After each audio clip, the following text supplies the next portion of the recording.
Guys, I can finally go and be with my son. I know that by the time you see this video, I will already be gone. But please don't be sad for me. After seeing 2 doctors, 2 nurses, CAT scan, metabolic panel, EKG, all the testing and questions, they can only deduce that somehow I was drugged. What was it? We'll never know. The body absorbs it quickly, they said. By the time I woke up, it was no longer detectable. They said even if I saved my vomit, like I said I should have, they said it wouldn't have been detected in that. It has to come from your blood. This woman fed the homeless out of her own pocket for almost 10 years. And a few months after she looked into that camera and told the whole internet that somebody drugged her and wiped a full week clean out of her memory, she was found dead on the floor of her own bedroom, one lonely white pill sitting right there next to her pillow.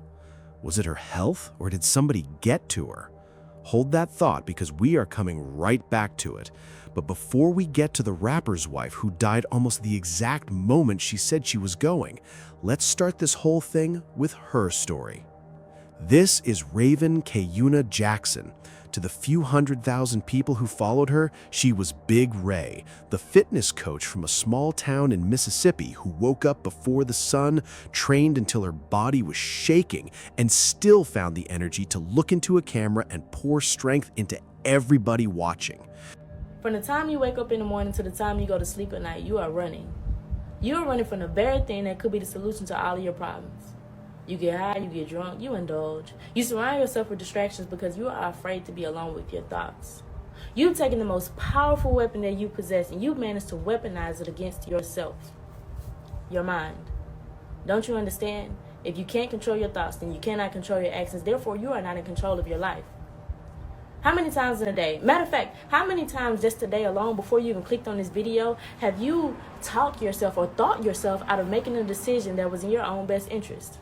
Whether it was not waking up in time or failing to complete a task, these self-destructive behaviors are a direct result of your inability to discipline your mind. See, throughout your life, little seeds have been planted. Seeds of self-doubt, seeds of insecurity, seeds of chaos. You have been programmed. And that's not your fault. But at some point, you have to take back your life. She was young, building a real business with her own 2 hands, and from the outside, her life looked like something you would screenshot and send to your group chat with the caption, "Goals."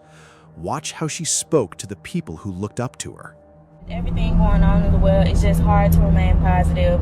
There's so much low vibrational energy being thrown in our direction, especially as Black people constantly getting on these apps, seeing our people being killed, seeing our people being arrested. It's just hard. It's hard to smile sometimes.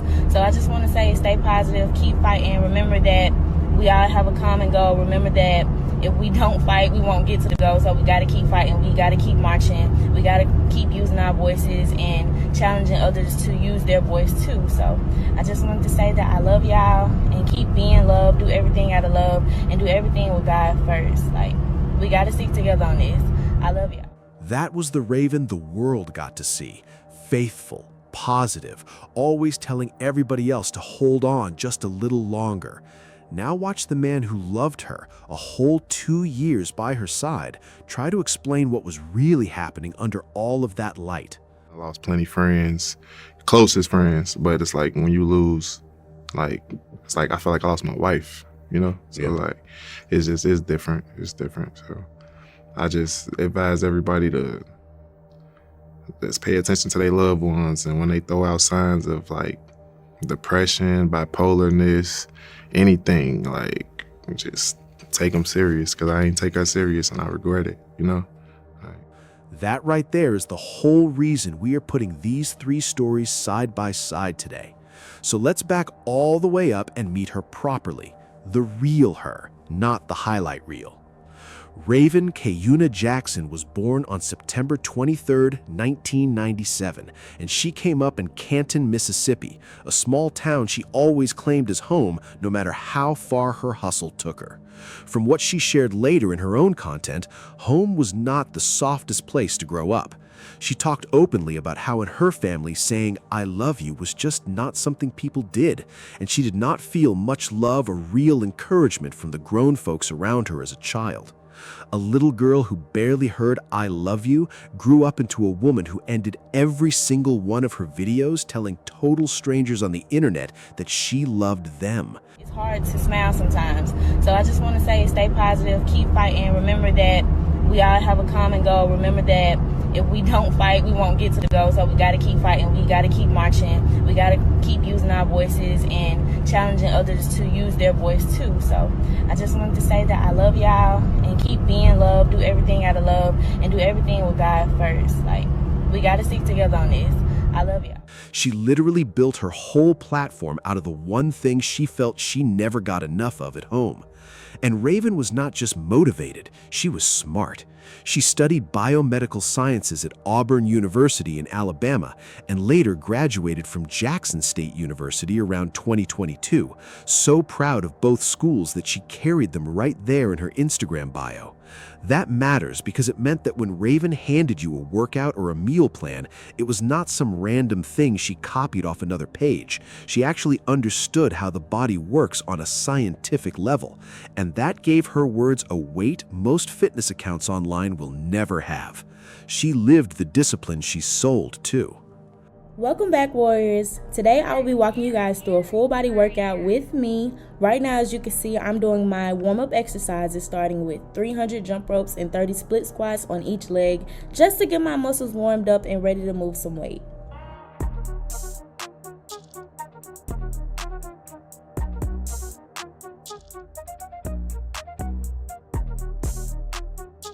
Off of that foundation, she built something real. She founded and ran Go Crazy Fitness, offering virtual training, meal plans, athleisure apparel, waist trainers, and workout challenges, and took the brand on the road with in-person boot camps in cities like Miami, Houston, Puerto Rico, and across Florida.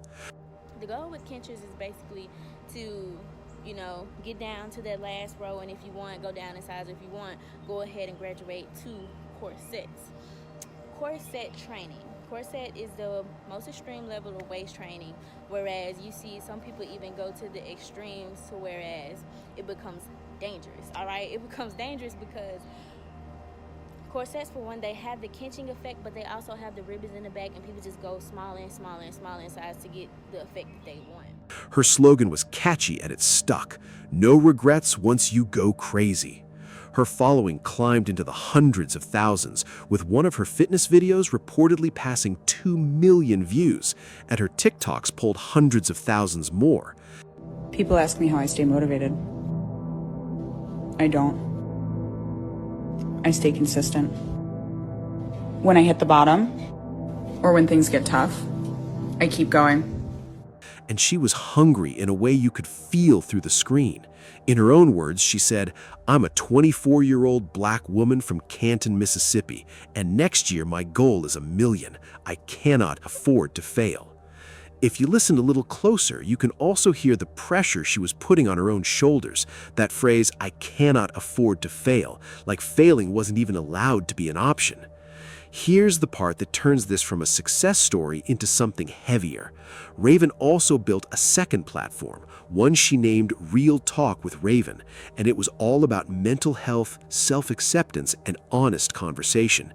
She was out here telling other people it was okay to not be okay, while quietly carrying a weight she rarely let anybody see. If you see spiraling, if you see not going how it's supposed to go, don't wait till the last minute to try to do damage control. Life is about preventative measures. Life is about proactivity. If you feel like is falling apart, pick it up. Tape it together. Do what you gotta do. Take some out. Put some in. Make it work. But you can't keep doing the same over and over again. Shit ain't gonna get you nowhere. But in the same place over and over again. You can't keep being in those same places. Can't keep being around those same motherfuckers, doing the same things, and thinking you're gonna be a different person in the next 4 months. In the next 4 months, I need you to dedicate yourself to doing something different. For real. Whether it's one thing, 2 things, whether it's 1 people, 2 people. Something gotta change. Especially if you're at a point in your life where you feel like you're stagnant. You gotta try different. And on top of the mental battle, she was fighting a physical one. She was open with her people about living with polycystic ovarian syndrome, PCOS for short, and she made a whole video walking through the pain it caused her and the 5 different doctor's visits it took just to get a straight answer. What's up, babes? So, I know it's been a while since I dropped a YouTube video, but listen, life been lifing, and I hope y'all understand. But recently, I have been battling with ovarian cysts, and I felt like I needed a little guidance. And I'm sure there's a couple of girls out here who may be going through something similar or have been through something similar who need a little guidance too. So this is my story. I went to the doctor a total of 5 times. I'll tell y'all why.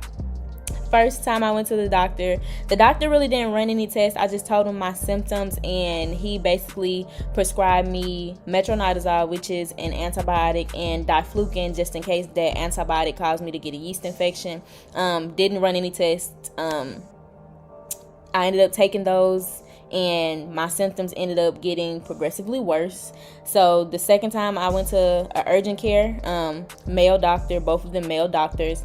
The doctor did do a pelvic exam, basic blood work, PICS test, and ended up giving me a shot of Rocephin to treat, quote unquote, infection in my tubes. That's what he said he thought it was, and prescribed me ibuprofen 800 for the pain. Y'all, when I say that ibuprofen didn't do anything, because I was back at the doctor a couple of days later, and I think this time I went to an emergency room, seen another male doctor. He did a pelvic exam, blood work, the basics, and ended up prescribing me azithromycin and naproxen 500. So I was taking 1,000 milligrams of naproxen a day instead of taking the ibuprofen.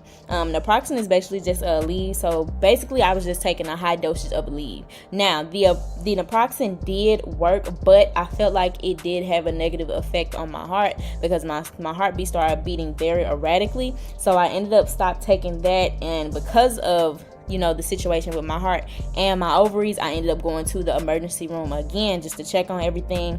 And this time I saw a female doctor, which made all of the difference, because she did get me in for an ultrasound and a chest x-ray, and that's when I found out that I had cysts in my ovaries. She continued to say that the cysts weren't big enough to operate on yet, and she sent me home, basically telling me just to take the pain medication and they'll get better on their own, and to follow up with a gynecologist if the pain persists. So I did book a follow-up with a gynecologist, and they didn't run any more tests. They basically were saying the same thing that the woman said at the emergency room. They'll have to go away on their own. They're not big enough to operate on. So they sent me home. And y'all, when I say I was just in so much pain, I was just bloated. I could only sleep on my back. If I turned to my side or slept on my stomach or anything, I just felt like my uterus was falling out. I was in so much pain, and not only that, now my heart's beating erratically. It was just horrible. It was a horrible experience, and I only started feeling better when I started eating better. So you got to think about it. In that same video, Raven described the whole frustrating ordeal, how she went to doctor after doctor, mostly getting brushed off with antibiotics and pain pills without any real testing, how she was in so much pain she could only sleep on her back and felt like her body was falling apart, and how one of the medications she was given made her heart start beating in a strange, racing way, so she stopped taking it. She said she only really started feeling better once she stopped ordering fast food and completely changed the way she ate.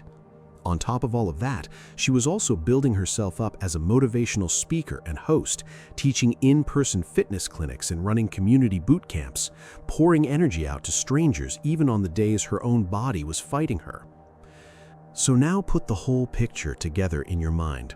A woman who came up short on love, who was chasing $1 million because she genuinely believed she could not afford to fail, who was in physical pain from her own body, who had a heart already giving her trouble, and who spent all day, every day, telling everybody else to keep fighting. That is a mountain of weight for one person to carry alone. And somewhere in that mix stood the man she loved, a rapper with his own scarred-up past, who would end up being the one who had to tell the world she was gone. To understand how she got to that point, you have to understand him. Raven's partner was 600 Breezy, Real name Antonio Valentino King, a Chicago drill rapper born on April 16, 1991. A street nigga with a story, not no damn artist. In shootouts very often, I'm a damn target, I'm still stomping through Chicago with my mans often, We still fans sparking, dumping cans like we take the garbage, The paper on me like I went to college. If you follow that raw Chicago sound at all, you already know the name. He came up the hard way, and music was almost an accident for him.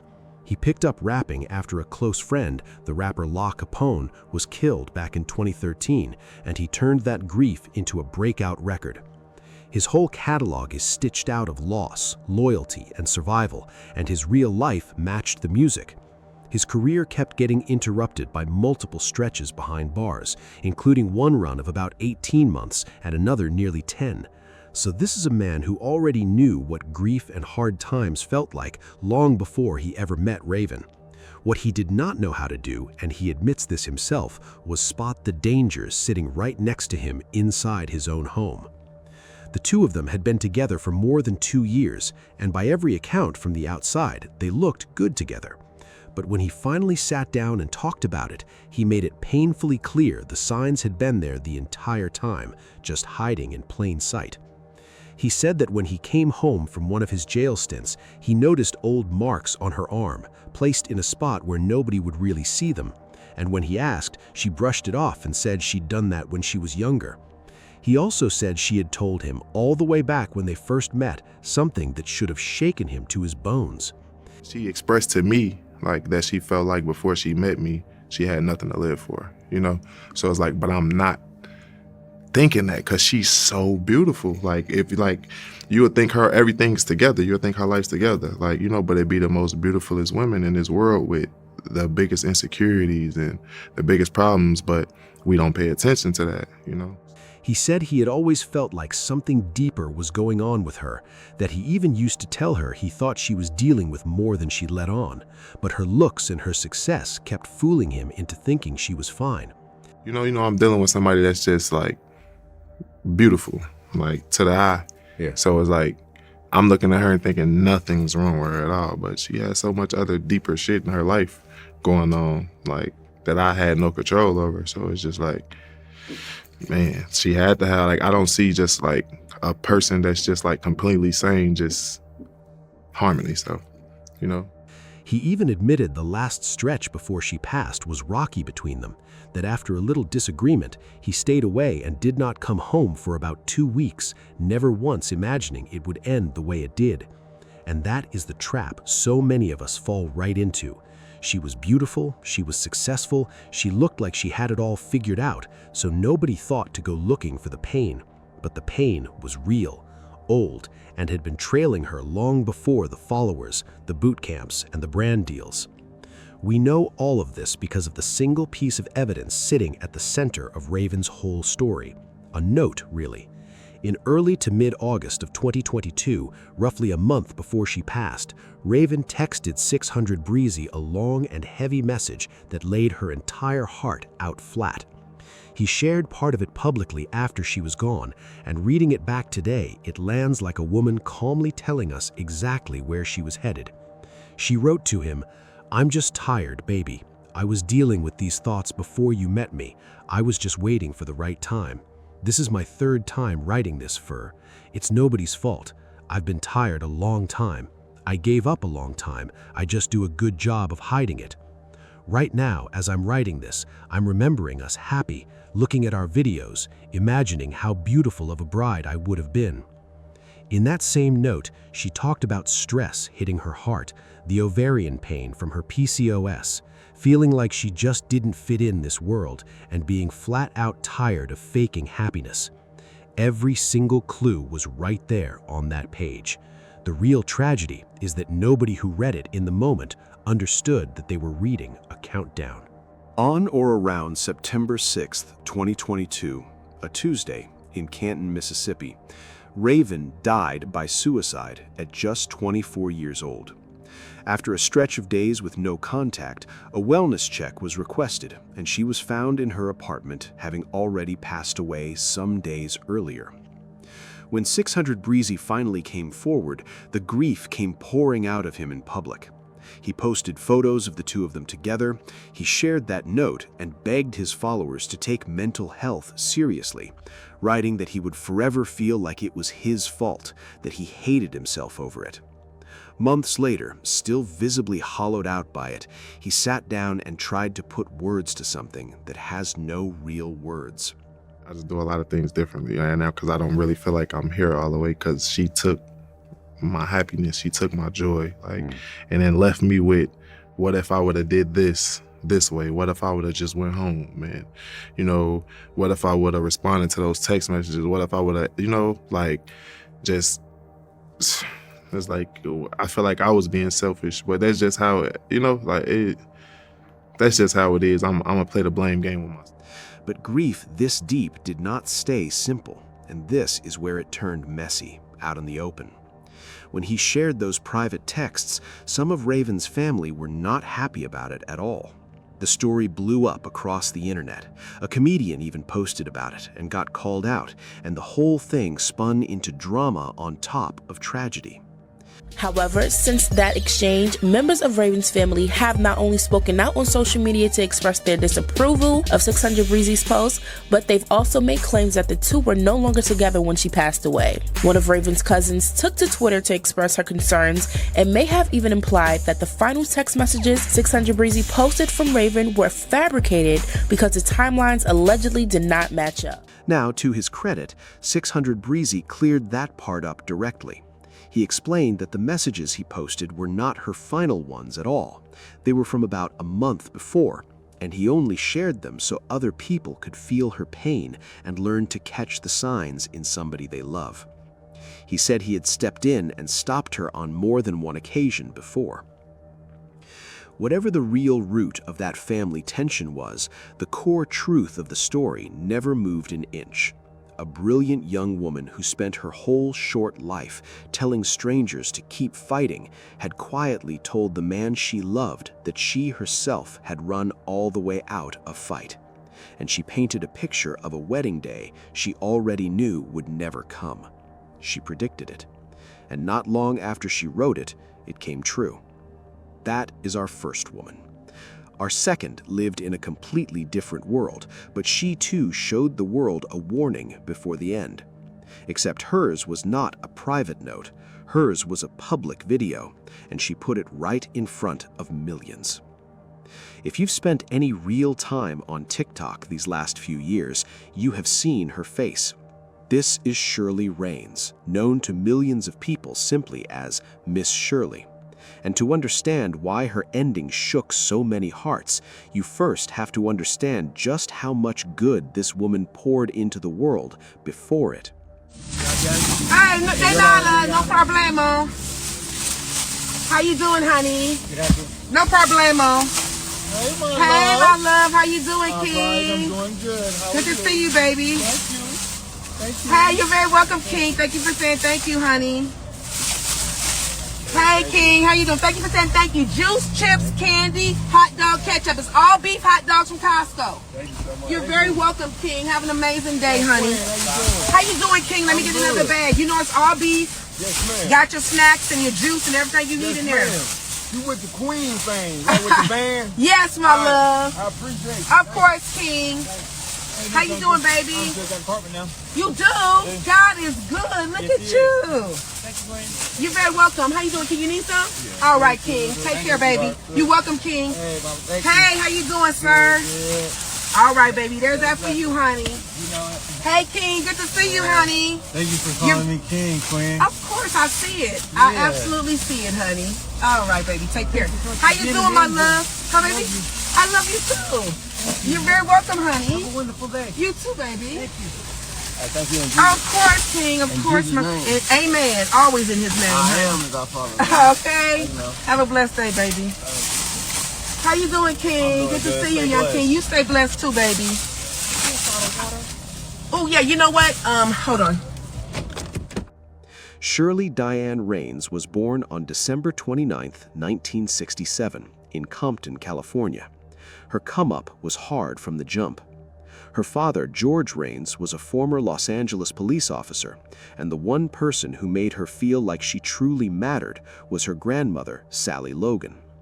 But the pain that shaped Shirley more than anything came in 1990, when her firstborn son, Demetrius, died at just 2 years old, only 5 days before his 3rd birthday. Hey guys, let's talk about it. So, yes, I'm still off my game. I've had so much trauma in my life. I've done bouts of Prozac, lots of therapy to get over the death of my child. And I was in a better place, you know, off of Prozac. My mental had healed. The experience of being drugged 2 weeks ago, waking up 3 days later in a house alone, covered in sweat, vomit everywhere. I don't think I realized how much that was going to affect my mental. I've absolutely been thrown back into the worst panic attacks I've had in my life. My thoughts don't feel real. My brain is convoluted. I did not realize the toll this would take on my mental. I've worked on my mental my whole life. I'm almost 58 years old, and I deserve some peace on my mental. I've buried my child. I've buried his father. I've buried everybody. And I've done such work on my mental, and this one experience has tilted me. I'm in prayer with Pastor Gregory. He's working with me. I'm working on myself. And I'm going to take the time I need to heal, but I really did get back out there. I love my community. I want to work. I don't want this experience to win by keeping me isolated in my home. I know that I have a lot of good work to do with my homeless community. And I know the enemy doesn't want to see me win. And getting me to stay in my house, caught up with this panic disorder again, is a way of winning, and I'm not going to let that happen. So I'm going to tighten my circle a little bit. I am going to close my bubble, not a little bit, a lot. My mental took a toll. I wasn't prepared for this. I was prepared for the physical battle, but not this part. So I'm working on it, and I'm working on me, and I know you guys will be patient with me. Love you. He died from accidental poisoning after he got into a relative's medication as he stayed overnight at his grandmother's house. She was 6 months pregnant with another child when she lost him, and that loss very nearly pulled her all the way under. In her own words, she described the drive to the hospital, trying to keep her baby awake and telling him, "I love you very much. Mommy is going to always love you," before saying she did not remember much of anything after that. She sank into years of depression and became, in her own words, a walking zombie who forgot to even follow through on her own dark thoughts. And the losses just kept stacking on her like bricks. Her grandmother, the one person who ever made her feel valuable, died of cancer not long after. Her father passed away following brain surgery, and the father of 2 of her children died of cancer, with Shirley caring for him right up to the end. That kind of grief over and over across the years built up until it finally broke her down completely, a full nervous breakdown around the age of 49. But right at that lowest point, something turned the whole thing around. Around 2016, a member of her church invited her to help feed the homeless on Skid Row in Los Angeles, one of the largest homeless areas in the country.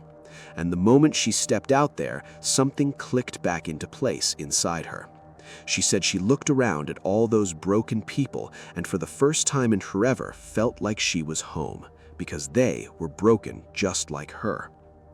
Out of that feeling, she built Beauty to the Streets, and the idea behind it was as simple as it was beautiful. She noticed the women living on the street did not just want a plate of food, they wanted to feel like women again. Listen to her explain the exact moment it hit her. I started serving the homeless of Skid Row with another organization, and as we passed out food, the women were more interested in my hair color and my makeup, and they used to compliment me going, "Oh my God, we love your makeup," or "We love your hair color," or "You smell so good." And after a couple months, it hit me that, wow, women are still interested in these things, and I realized that at their core, they're still women. Beauty to the Streets is its own organization. I have volunteers, and we alone service the homeless of Skid Row and the back streets of Los Angeles, California. This is where she spent more than 9 years bringing dignity to the forgotten and unhoused, whether it was handing out meals, giving haircuts, or simply reminding people that they are kings and queens to hold their heads up high. We met Miss Shirley back in 2024, and within minutes, it was apparent that her gift was that she never met a stranger, and she also reminded us that broken people can do extraordinary things. Because I don't want to tell people that I'm an angel. An angel is not doing this work. A broken woman is doing this work. And if you keep saying an angel is doing the work, the broken kids will never think that they can achieve the work we're doing because they're not angels. So if a real woman is doing the work, who has real trauma, real pain, maybe, just maybe, they can probably kind of sort of do this. So she gave them exactly that, right there on the sidewalk. She set up an outdoor beauty salon on Skid Row, dyeing hair, doing makeup, doing nails, handing out hot food and hygiene kits, and calling every single person she served a king or a queen. What started as her cooking 400 meals in her own Long Beach apartment grew into an operation serving up to 750 people a week, expanding to San Diego and later to Las Vegas. She always said it went deeper than the makeup, that people needed to be touched and treated like they mattered. She once put it simply that it was not just about giving somebody makeup or doing their hair, it was about the physical touch, because people need physical touch. And she knew that feeling from the inside, which is why the work meant everything to her. And the thing that made people love her was that she never once pretended to be some flawless saint doing this work. That was the whole heart of who she was. The whole world started paying attention. Her raw, heartfelt videos pulled in more than 5 million followers on TikTok. She grew her team from just her own kids to around 25 barbers, stylists, and makeup artists, landing partnerships with brands like Fenty Beauty and Thrive Cosmetics that brought in more than $1.4 million in donations. We got some jewelry that was donated that we're going to pass out to the ladies today. They got necklaces. They can choose.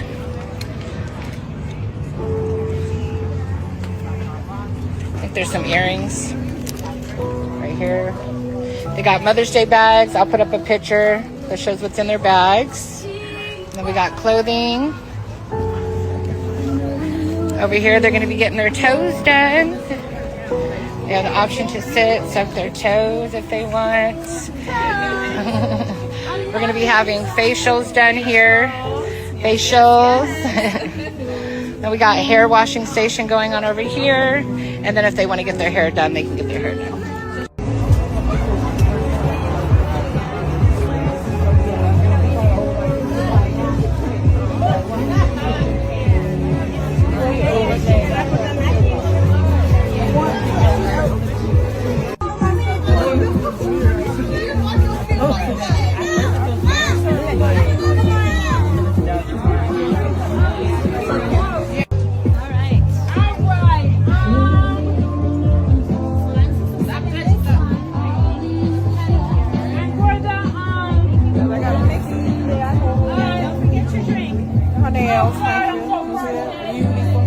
Beautiful toes.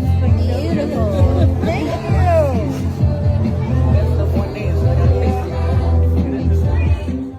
In 2021, she was named CNN Hero of the Year and given $100,000 to grow the work.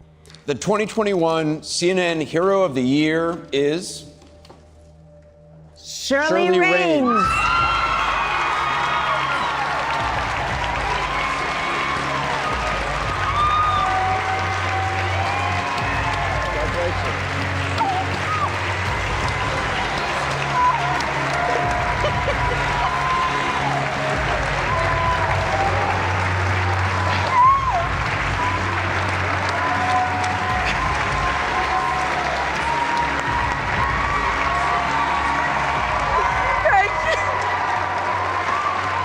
so much.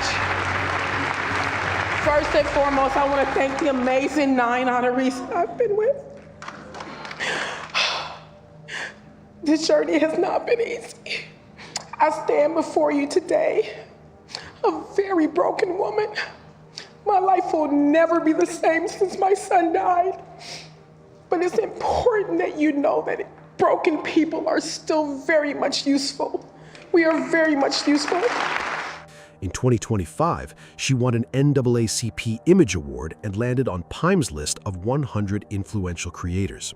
And through every bit of that fame, she never once put ads on her videos because she flat out refused to make money off of other people's suffering.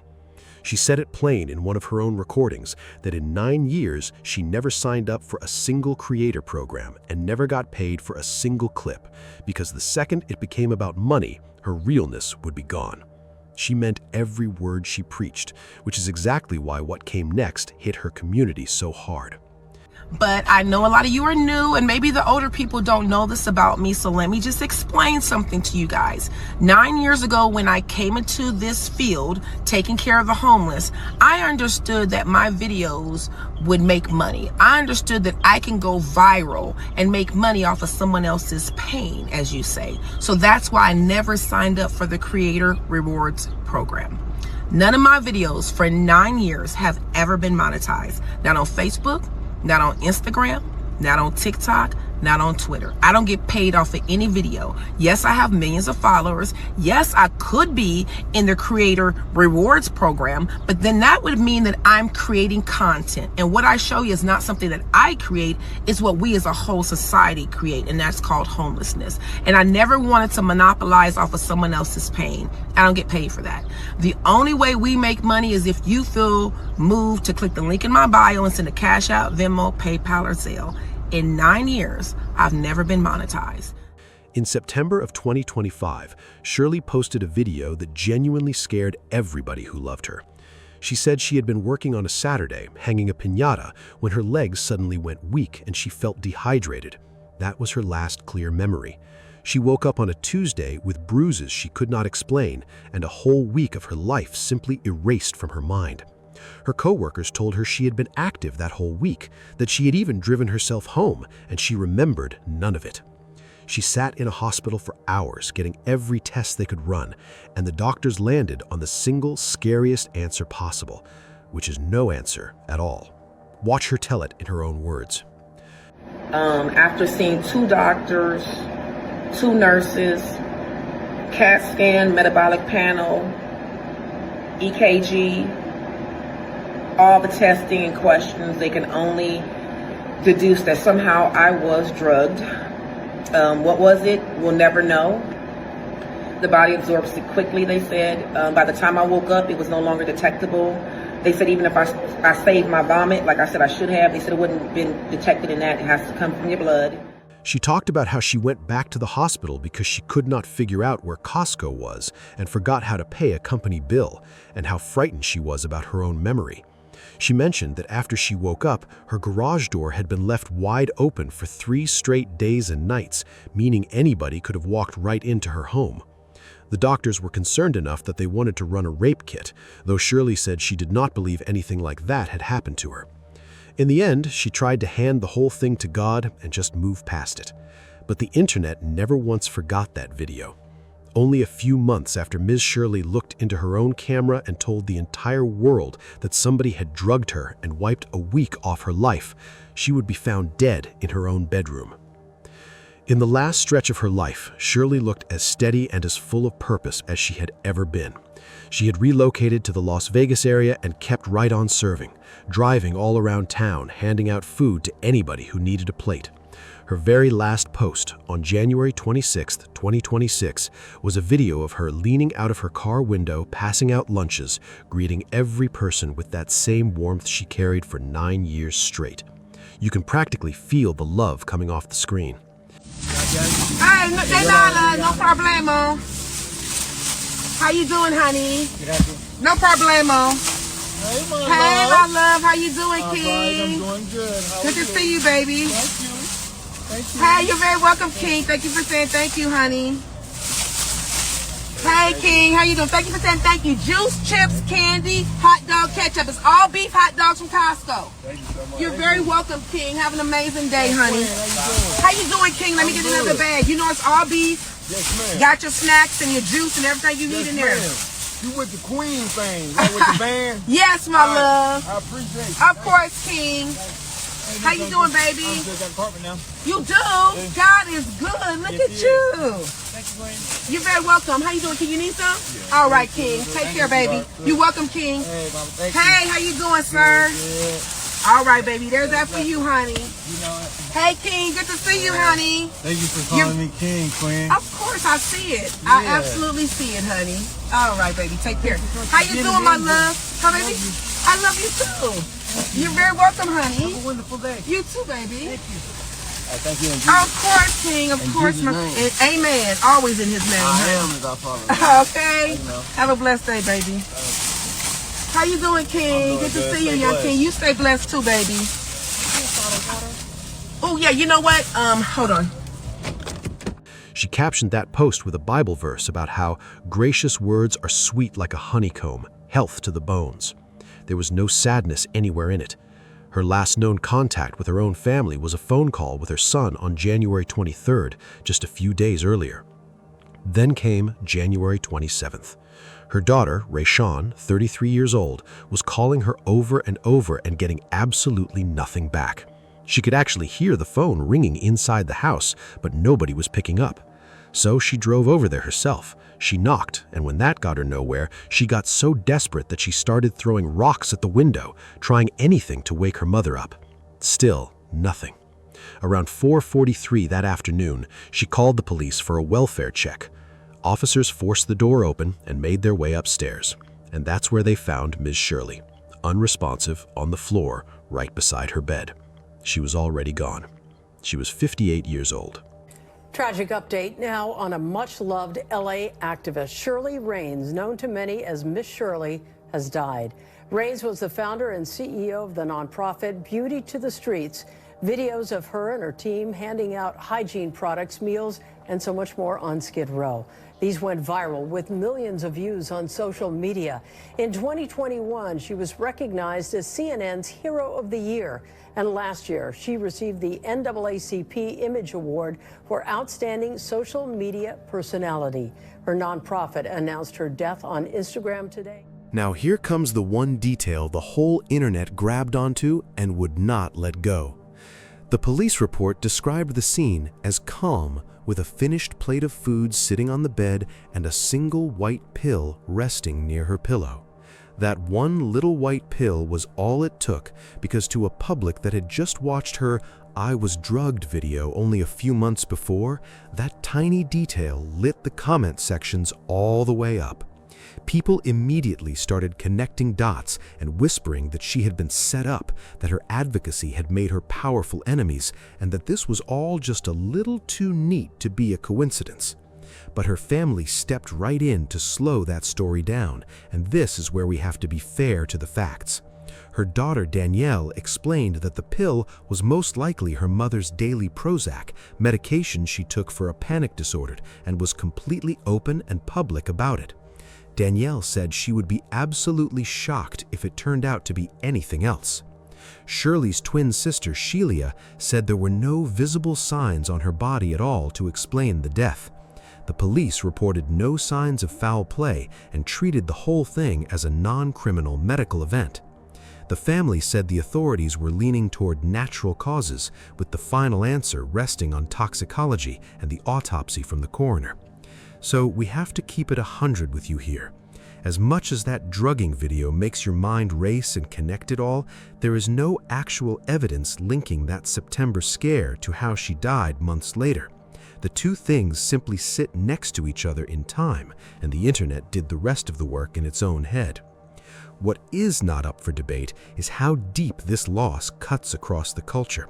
Tributes came flooding in from every direction, and the biggest one came from the singer Lizzo, a longtime friend and collaborator who broke all the way down crying on camera talking about her. Leader in her community passed away last night, and I am devastated.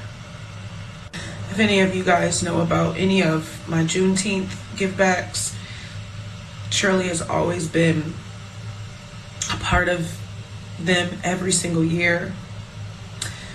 We did a conversation in 2024 about why she does what she does.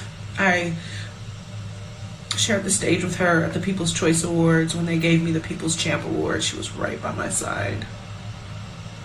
She's somebody who I used to just give clothes to. I just had so many clothes, and I saw that she was going to Skid Row and she was going to homeless communities and she was beautifying them, you know, helping them feel seen, helping them feel beautiful, giving them makeovers, haircuts, clothes.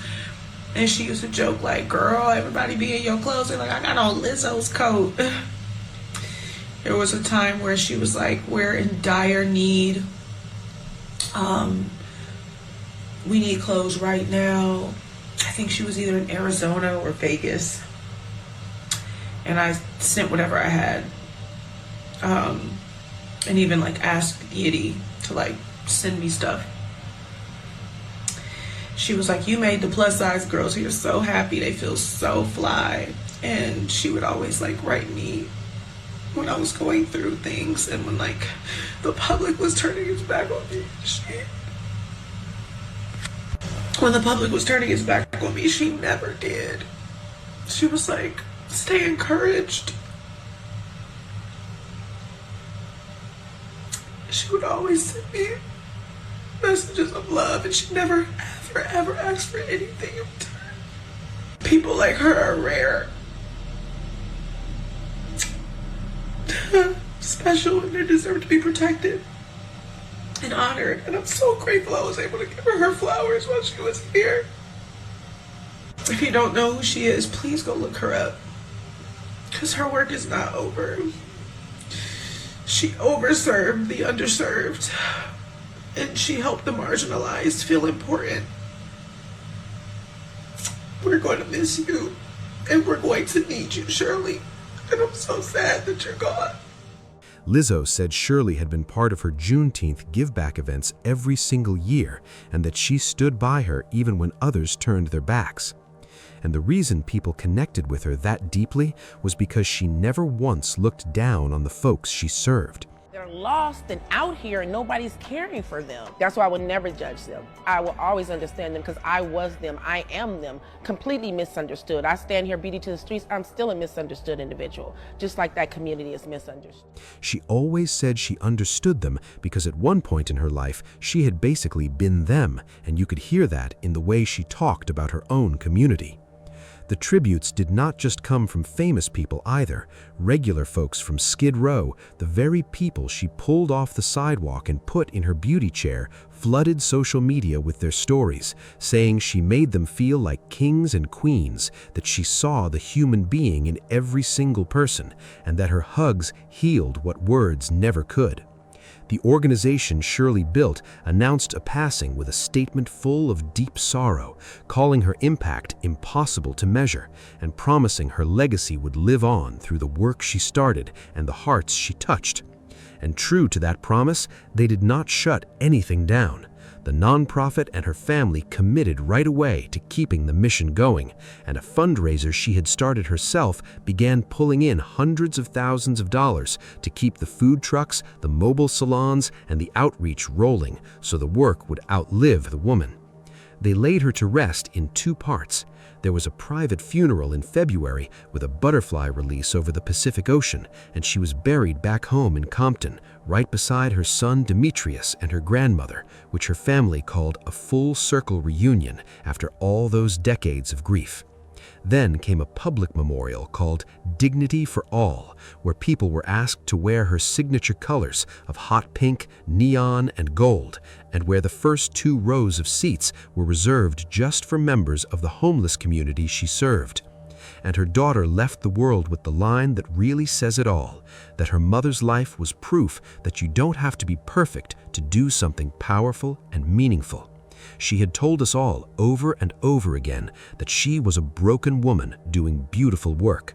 She had filmed her own scare and put it in front of millions of eyes, and then she was gone, leaving behind a mystery the coroner still had to settle and a comment section that will probably never fully rest. That is 2 women now, both loved by the world, both showing us a sign before the end. Our third woman is different from the first 2. She did not slip away quietly in her sleep, and she did not go in silence. Her ending was loud. It was caught on camera from every angle, and it played out on a busy street in the middle of London while a whole crowd of people stood there screaming.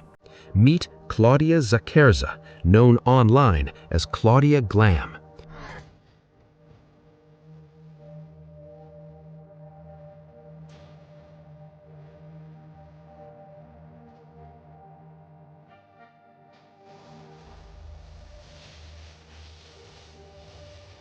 She was 32 years old, born in Poland, living in Essex in the UK, a beauty and fashion influencer with more than 260,000 followers on Instagram.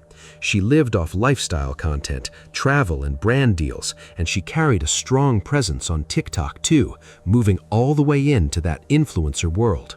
The people who knew her described her as having a pure heart, and her mother would later speak about how close the 2 of them were. Then meet the other woman in this, Gabrielle Carrington, known online as Riel UK. She was 29, out of Manchester, and actually the bigger account of the 2, with over 360,000 followers on Instagram. She posted luxury, designer everything, expensive vacations, the fast life, and even had a little bit of old fame attached to her name. It's so difficult for them to differentiate who's like actually mentally ill and who just takes the piss, because mental health is one of them things where you could look absolutely fine and be fighting for your life in your head. Like, you could literally be fighting for your life, and you could have so much other things going on and you could look fine, like i.e. me. The amount of things I have going on at the moment, not to delve too much into personal stuff, because I do post everything on here, but I don't post a lot of things, believe me. Like, I just think that's crazy. So just be nice to people when you see them on the roadside or passing by or in work or in the gym or just wherever you're going. Just be thoughtful for what people are actually going through in their heads, because it's not easy to be inside your brain sometimes. Sometimes you are your worst critic and like your worst enemy sometimes. I said about sometimes about 92 million times, sometimes just shut the fuck up, yeah. Because back in 2013, she reached the live finals of the X Factor as part of a girl group. She was also linked in some reports to hair care and hairdressing work on the side.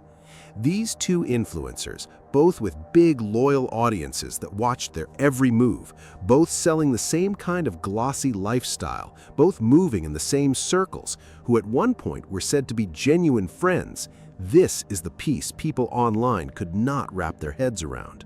So what on earth turns a friendship like that into a killing on a public street?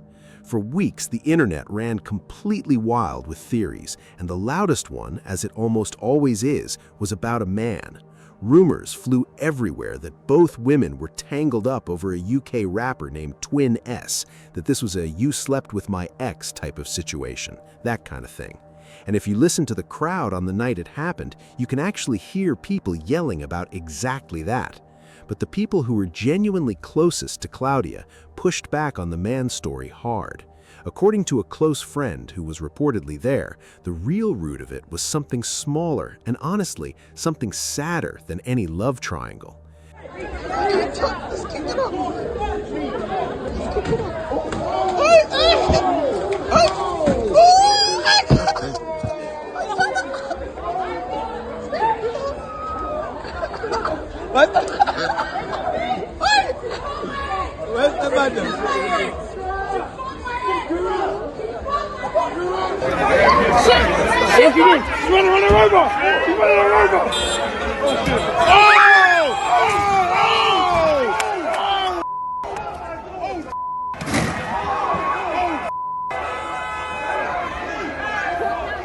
That friend explained that this whole thing did not blow up out of nowhere in one night, that it stemmed from way back, from Claudia unfollowing Riel on social media and Riel taking it personally and coming for her about it, with old tensions piling up on top of it over time. Two grown women, hundreds of thousands of followers between them, and the spark that lit the entire thing was who pressed unfollow. Let that sit with you for a moment, because it tells you everything about how tiny the reasons can get when the egos and the pride are this oversized. And the story got even layered than that. One woman came forward online claiming that she had almost had the same kind of run-in with Riel about a year earlier, saying she was leaving a club when it nearly went bad and that it was security guards being around that saved her. Whether every one of these claims holds up, we cannot verify, and it is only fair to say Riel has not answered any of them in court yet. Some of Riel's own defenders were pushing a very different picture too, saying that on the night it happened, Claudia and others actually jumped Riel first, and that she was the one getting attacked before she ever got near that car. Because I know who she is. She's a customer of mine, yeah? And I've watched the videos. I've watched the videos extensively. Now, it's not our business if we're going to be honest. We're here doing FBI work. We're all throwing in our fucking 2 pence and saying who's right from who's wrong, where, But let me break it down my way, right? From what I've seen. Everyone's feeling sorry for the girl that died. RIP, condolences to the family. You know what I mean? I'm not condoning what happened. But the way the story is being told is very, very unfair. Very unfair. And it's just because Gabby basically reacted in a way which unalived somebody. That's why everybody's now Gabby. But you're not looking at the fact that Claudia jumped her. She was attacked. So in order for Police, for their part, have refused to state any motive at all, and they have begged people over and over to stop treating this like their own personal detective case online, because real speculation on a live investigation can genuinely wreck the path to justice for everybody involved. So we will lay out only what can actually be seen and what has actually been charged, and let you make up your own mind. Now to the night itself. In the early hours of Sunday, April 19th, 2026, right around 4:30 in the morning on Argyle Street in the Soho area of central London, just outside the Inca nightclub, everything that had been quietly building for months finally exploded out into the open. A physical fight broke out between Claudia and Riel that reportedly started inside the venue and then spilled out onto the pavement in front of everybody. Bystander video, the kind police have literally begged people to stop reposting, shows the two of them throwing hands at each other while friends and security try and fail to pull them apart. It was chaos, plain and simple, a real messy street brawl outside a club at closing time. And then the whole thing went somewhere that no fistfight should ever go. Riel got into the driver's seat of her black Mercedes. The people standing around that car could see exactly where this was heading, and they started shouting at her, banging on the car, begging her not to do it. She did it anyway. That is the perfect word for it, absolute chaos. And then, of course, she goes to get in the car, so Riel goes to get in her car. I think there's someone banging on the car saying don't do that, but there's also, if you look really closely in one of these videos, and I don't want to be messy, but I also want to point out something that I noticed. She accelerated the car straight into a group of people standing on the pavement, striking Claudia, who ended up trapped underneath the vehicle. And then, in the part of the footage that turned stomachs all over the world, she reversed the car over her.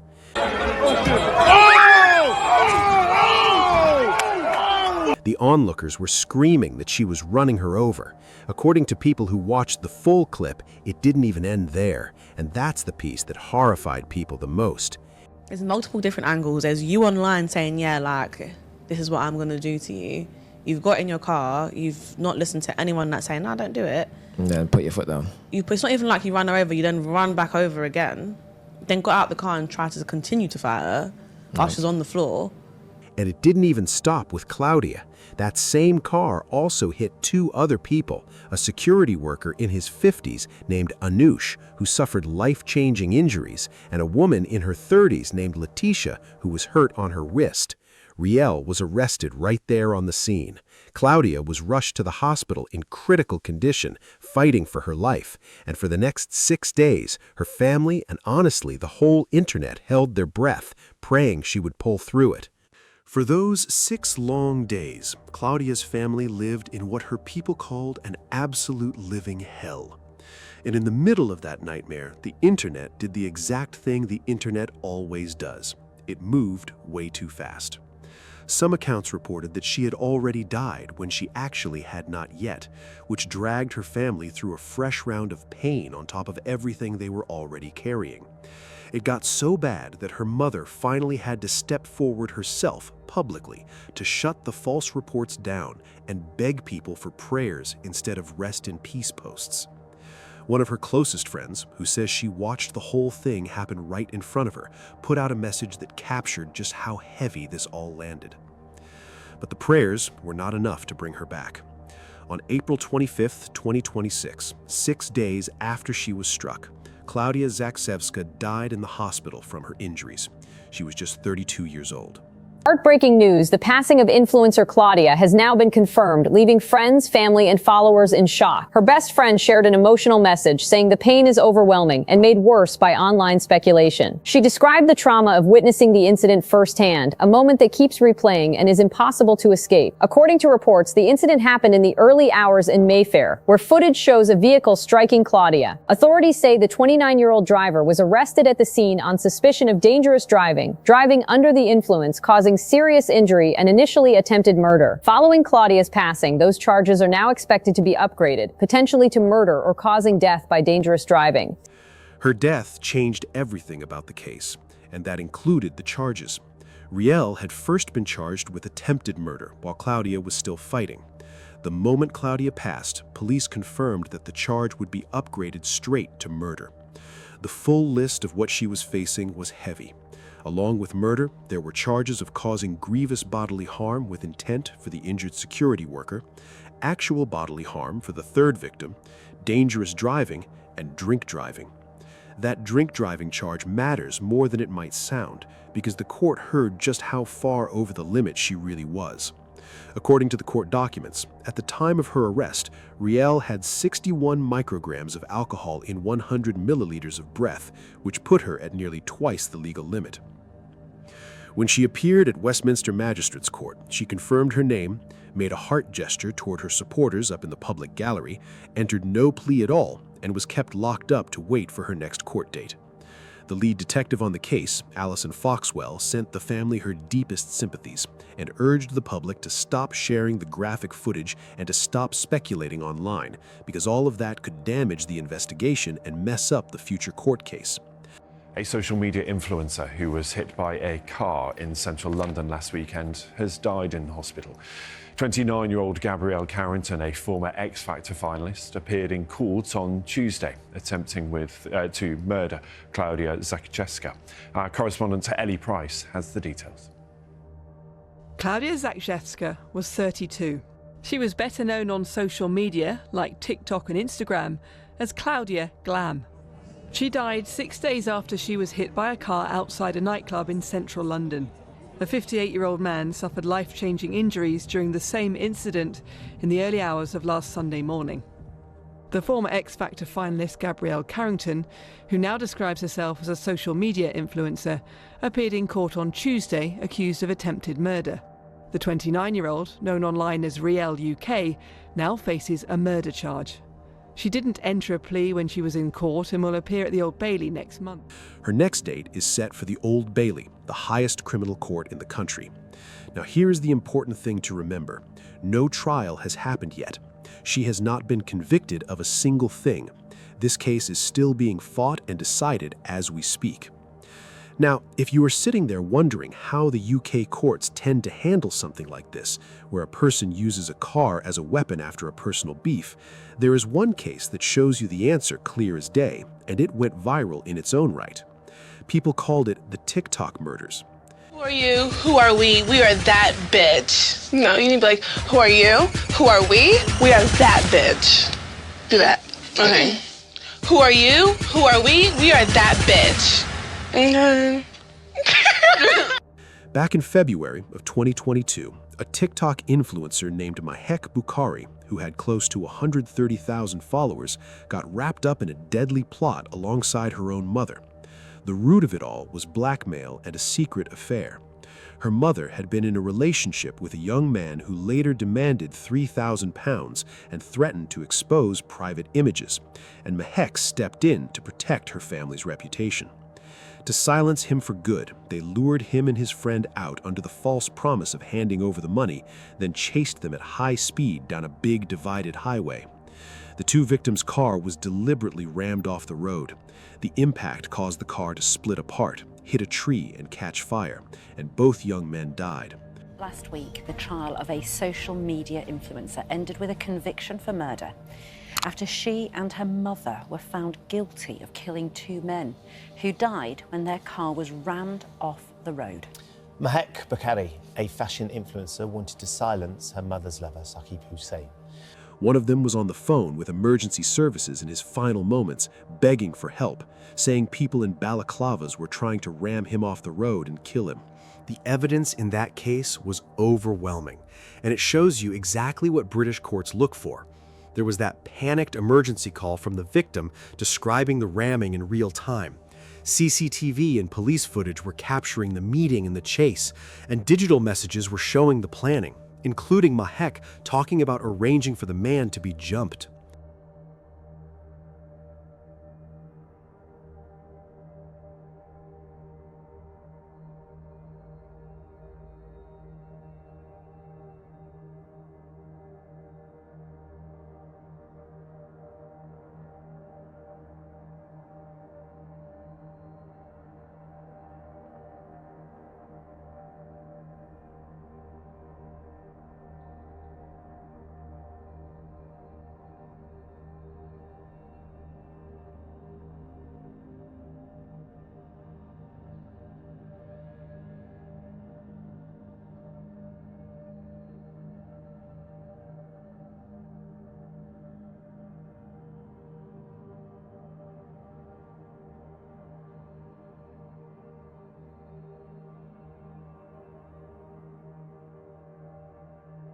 Prosecutors laid it all out as a plot rooted in love, obsession, and extortion. The trial ran about 10 weeks, and the jury deliberated for roughly 28 hours before coming back. Here is why that case matters so much for Riel's future. The UK did not treat that as some simple traffic tragedy or a bad accident. They treated it as exactly what it was. In 2023, Mahek Bukhari and her mother were both convicted of 2 counts of murder, along with 2 of the drivers who chased the victims down. Mahek was handed life in prison with a minimum 31 years and 8 months, which was later reduced on appeal to a little under 27 years. The judge called the attack callous and cold-blooded, and the whole thing became so infamous that it led to a hit documentary and endless coverage about influencer fame turning deadly. That is the standard. When British courts believe a car was aimed at a human being on purpose, they call it murder, and they hand down decades behind bars. Now, the 2 cases are not identical, and that difference is exactly what Riel's future will probably come down to. Mahek's case was a planned attack, set up ahead of time with a whole group of people and a high-speed chase on the highway. Riel's, at least from what we can see so far, looks more like a single driver doing something horrible in the heat of the moment right after a street fight, maybe while drunk. Planning something out ahead of time versus snapping in a moment of rage is a huge deal in a courtroom. That one thing can be the whole difference between a murder conviction and a lesser charge, and you already heard people online arguing both sides of that exact question. None of that is a guarantee of how Riel's case ends, because every case gets judged on its own evidence, and hers still has to be fought out in front of a jury. But it tells you exactly what kind of world she is walking into, and it tells you the courts have seen this ugly thing before. So there you have it, all 3 of them, laid out side by side. Raven, who wrote down the wedding she would never have and told the man she loved that she had already given up. Shirley, who filmed her own frightening warning for millions to see, was found months later on her bedroom floor. And Claudia, who died on a London street 6 days after an unfollow, somehow turned into a Mercedes. 3 different worlds, 3 completely different endings, and yet the same hard lesson sits underneath all of it. Take the small signs serious, even when somebody looks like they've got it all together. Because by the time the rest of us finally understand what we were looking at, it's usually already the end. Rest in peace to all 3 of them. Now, if you've never left a comment on any story I've shared on this channel, this is the one I'd love to hear your thoughts on. Your comment could help another mother, another family, or someone facing a similar situation.